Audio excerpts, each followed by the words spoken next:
Tyranitar. Now, the team you can't see on screen is Ben's, of course, and he's bringing the Manectric, Gyarados, Florges, Ferrothorn, Garchomp, and Moltres. Yeah, a lot of these Pokemon aren't really well known. Coming from my Florges, I'm actually really interested to see what it can do. It has two possible abilities in Flower Veil and Symbiosis. Flower Veil not really going to help Manectric too much, and Symbiosis not really going to be able to give away its item to Manectric, most likely holding that Mega Stone. All right, I see the withdraw there for Michael and Gyarados, switching into the Ferrothorn there, maybe expecting some sort of electric type attack. And Florges also switching out, by the way, that white Florges, one of the rare types of that one of the rare versions. Okay, a double Ferrothorn switch. Both staring each other down there, and the Manectric is going Mega, which means we're going to see that Intimidate ability fire up there, and maybe might do something to that Ferrothorn, depending on what its move types are. There we go, the attack falls for both of those Pokemon. And the Protect. Nice Protect Manectric getting set up there. And Nidoqueen going Earth Power, protects itself, so nothing really on that turn. Yeah, Nidoqueen with that same type attack boost Earth Power going to do a massive amount of damage. And Nidoqueen actually gets Flamethrower, which is actually going to be able to do a good amount of damage to that Ferrothorn right now. Nidoqueen in a really good position to pick up an easy knockout if it really needed to. Right now, I mean, good switch right there from Ben, kind of thinking that Florges would be targeted with possibly a poison type attack from Nidoqueen, so going to go into the immune Ferrothorn, and really paid off, right? Well, it didn't really pay off. Switch, we can see why he did that switch. Agree with you there. It looks like we do see the switch into Florges again there, and a Protect from Ferrothorn. Nidoqueen going Earth Power again into the Florges slot there. It doesn't do too much damage. Florges really being able to handle that. And the Power Whip, nice. Going to do a lot of damage here to Nidoqueen. Takes it down to about 50%. Yeah, and good switch right there. Saw that Manectric was threatened. Good move right there. Really safe play from Michael right there. Did not want to possibly take an overheat from that Manectric. Manectric really well known to carry overheat. Could also carry Flamethrower. So wanting to protect his own Ferrothorn, that might actually come in handy later. And that Power Whip didn't do too much damage. And really, Nidoqueen is still in pretty good position right now and applying a lot of pressure to Ben's side. I mean, again, that poison type attack or that... We actually do end up seeing the switch here. Gyarados coming back in now for Michael, and the Intimidate gets fired off, lowering that Power Whip, of course. And we see Flower Veil actually pay off right there. Oh, there it goes. There it would have been. He would have, of course, lowered it, but the Flower Veil paid off, protecting that Ferrothorn from that Intimidate. There we go. Manectric switching back in now. Double Intimidate onto that Ferrothorn slot, and one Intimidate off onto Gyarados there. And the Gyro Ball comes out. Going to do some decent damage to that very speedy Manectric. Oh, actually, sorry, the resisting there. It resisted it big time. And the Leech Seed, nice, going to get a little bit of life back. And we see exactly how great of a switch that was. I mean, Ben's Manectric came in after that Gyarados came in, so he was able to fire off that Intimidate onto there, and before that, Florges could switch out, that Gyarados came in to fire off that Intimidate, so yes. Really the order of events happening right now just going in Ben's favor.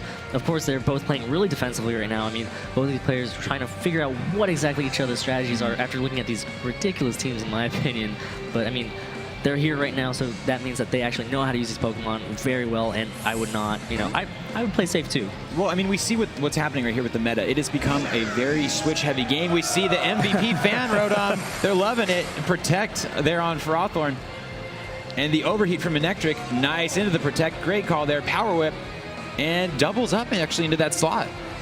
Yeah, interesting decision right there to double up, and Michael really gets Fan Rotom in for free. I'm actually really interested to see what Fan Rotom can do with the typing. It's Electric Flying and able to get Air Slash, but I just don't know what it can do to these two leads, to Ben's Pokemon right now.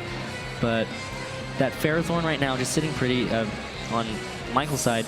Probably want to get out. Saw that overheat targeting it, so definitely does not want to stay in, most likely. Yeah, I agree with you there. It looks like we do see the switch back into Florges, so I think we've seen a switch on every single turn of this match. And there we go, Hold Switch as well into the Fan Rotom, and that goes back too. Can we get a Pokemon on the field? At least, hey, Ferrothorn's hanging out there, Protect a couple times, and it's chilling.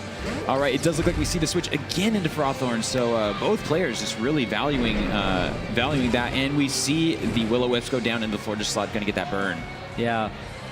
And there it goes, finishing it off with a Power Whip into the Ferrothorn, but oh my gosh, he ate it up. It takes a little bit of damage from the Iron Box. Actually that Power Whip. Yeah, and Iron Barb's Rocky Helmet, a really popular combination on Ferrothorn throughout the entire season. A lot of physical attacks in this metagame that actually makes contact, and that actually pays off because that's going to, I mean, you saw how much damage that from Michael's Ferrothorn did to Ben's Ferrothorn in comparison to how much that Ferrothorn took in recoil. So yeah, one of the more popular things this season, and good move right there from Michael to not target down that Ferrothorn slot into the switch because Flower Veil, that's right. And this berry is going to give it 1/4 of its health back into the green even. And setting up a Leech Seed there, so knowing that it's shut down, you might as well just go with those moves that don't do physical damage. All right, and finishing it off with a Power Whip of its own into Fan Rotom. So Fan Rotom hanging on in the yellow. Yeah, and we see that Michael's actually using a Leech Seed variant of Ferrothorn as the Florges is actually going to consume its Citrus Berry, going to heal back 25%. And Ferrothorn is actually a pretty decently bulky Pokemon, most likely trained in defenses since he wants to stay on the field as long as possible. And we just see exactly how disrupting that Florges can be. I mean, Fan Rotom coming in, wanting to try to burn something, but Ferrothorn just staying strong, and that Flower Veil protecting it from getting burned. So really interesting information for Michael to gather. And both these players are still playing really defensively. I mean, we've been playing for about 7 minutes now, and nobody's actually taken a Pokemon, and it's just been... Finally see the Ferrothorn gets the switch into the Nidoqueen here. Rotom protecting. The Moonblast from Florges right into that protecting Rotom, and the Power Up doubles up into the Rotom slot, just trying to finish it off, but is unable to do so with the Protect.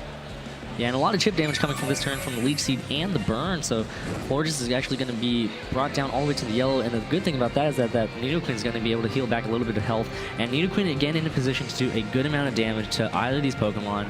Again, it all really depends on what this needs and what Michael considers the biggest threat.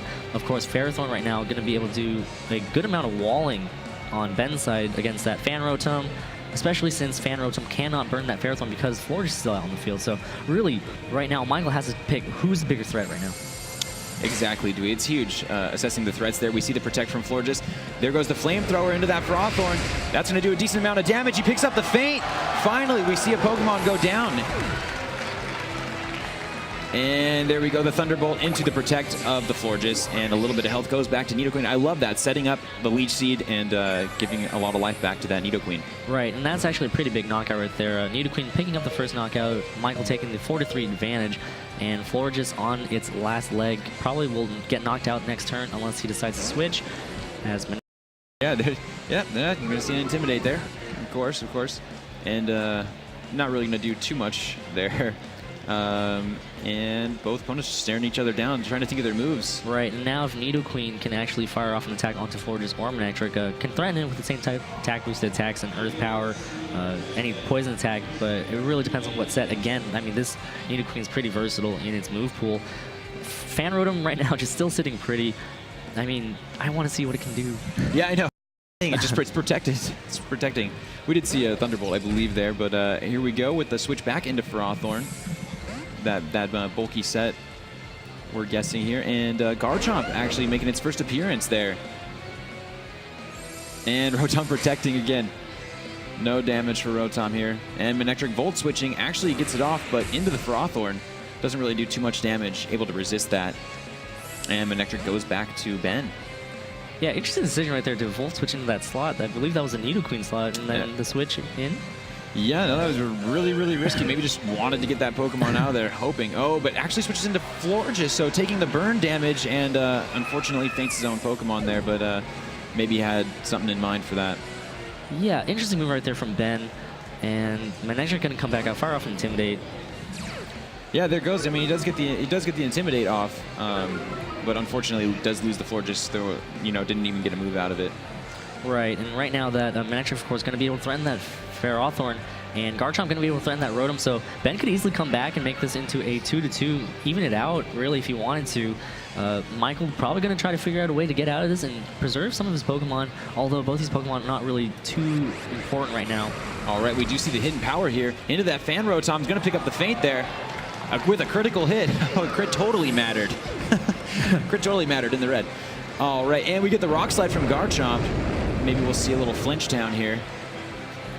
Not very effective. Ferrothorn flinched and it can't move. There it is. Flinches 100% of the time, every time. That's at least how I feel when I play against Rock Slide. All right, and the Nidoqueen coming back. Yeah, an interesting decision right there. Rock Slide probably would have knocked out Fan Roam too, but probably Ben not really want to race that Rock Slide miss. And of course, Manectric not really want to firing off that overheat just yet. Wants to keep preserve its special attack. Doesn't want to get a special attack drop.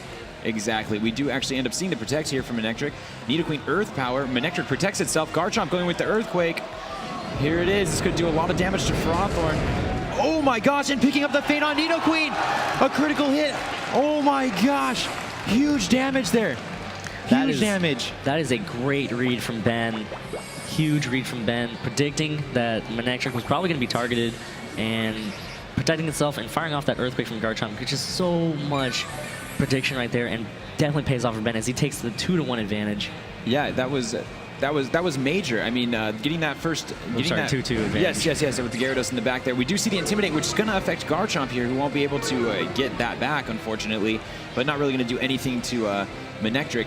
But that was huge because it was really in Michael's favor after getting that first feint. Right, and right now Gyarados coming in, going to be threatened by that Manectric, and Ferrothorn right now pretty weak right now and heavily damaged, so going to be easy to pick up the knockout really if you want to. And we have actually not seen Michael's Mega yet, and it is this Gyarados most likely if he did decide to bring a Mega this game.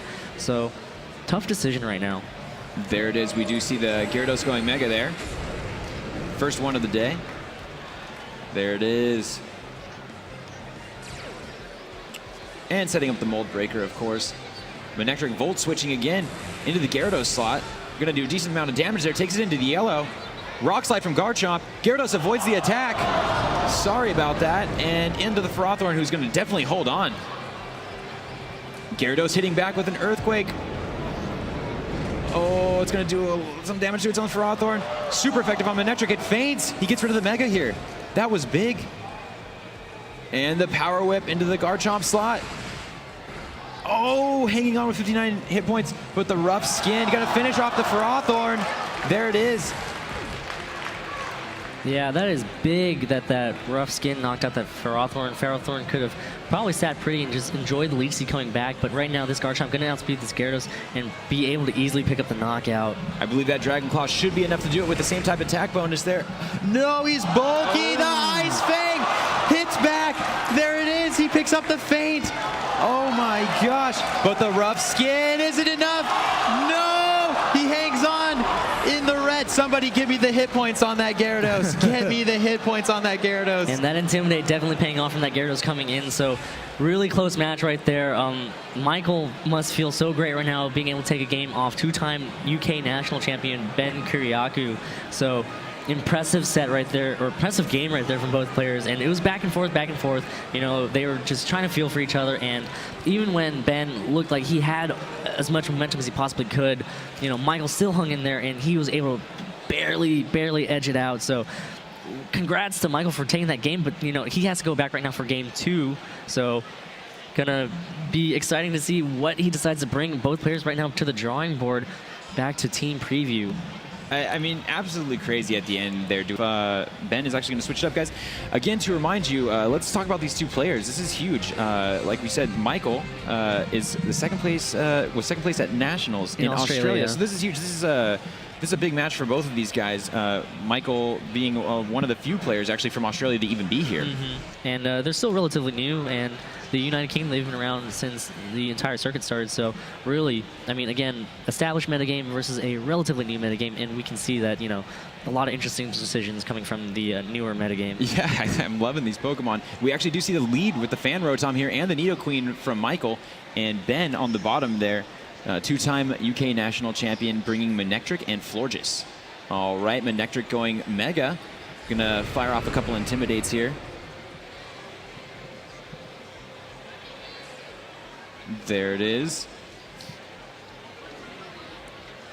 Will Intimidate play a huge role again in this matchup? I guess we'll find out. Are we going to see a lot of switching again, too, is the question. Most likely. I mean, it was all about finding position, so really both players are going to try to do that as well. All right, looks like a big Sludge Bomb into that Fairy type there. Florges procs the Citrus Berry, though, and Florges is going to get a fourth of its health back, going way up into the green there, so not too bad of a position.